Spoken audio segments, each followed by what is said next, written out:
It's Thursday, August 27th, 2026. I'm Russell, and this is Rocky Road Devotions, a few minutes of help for today's journey.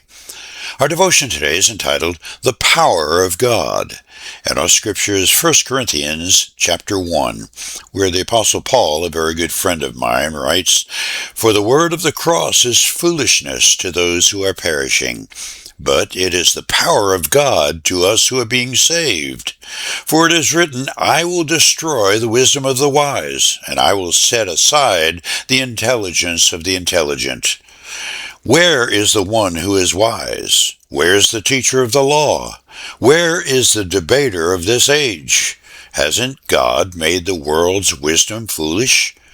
For since in God's wisdom the world did not know God through wisdom, God was pleased to save those who believe through the foolishness of what is preached.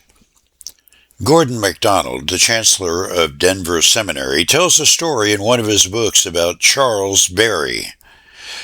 Quote, in the late 1800s, Charles Berry, an English preacher, became the pastor of the Great Plymouth Church in Brooklyn. One day, Berry described how earlier he had come to Jesus Christ. There had been a time in Berry's early ministry when he preached a very thin gospel, really no gospel at all. As did the Corinthians, he looked upon Jesus as merely a noble teacher, but not as a divine redeemer. Late one night during his first pastorate, as he sat in his cozy study, there came a knock. He opened the door and found a typical Lancashire girl with a shawl over her head and clogs on her feet. Are you a minister? She asked.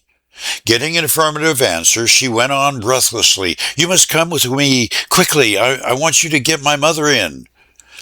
Thinking it was a case of some drunken mother out in the streets, Berry said, You must go and get a policeman. No, said the girl, my mother's dying. You must come and get her into heaven. Berry got dressed and followed her for a mile and a half through lonely streets in the night. He knelt at the woman's side and he began telling her how good and kind Jesus was and how he'd come to show us how to live. Then the desperate woman cut him off. Mister, she cried, that's no use for the likes of me. I'm a sinner. I've lived my life. Can't you tell me of someone who can have mercy upon me and save my poor soul? I stood there in the presence of a dying woman, said Berry, and I realized I had nothing to tell her. In the midst of sin and death, I had no message. In order to bring something to that dying woman, I leaped back to my mother's knee, to my cradle faith, and I told her the story of the cross and of a Christ who is able to save to the uttermost. The tears began to run down the woman's cheeks. Now you're getting it, she said. Now you're helping me. Berry concluded the story by saying, I got her in, and blessed be God, I got in myself.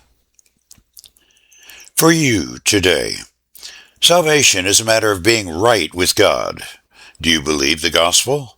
Do you believe Jesus is the Son of God and that he's the only way to God?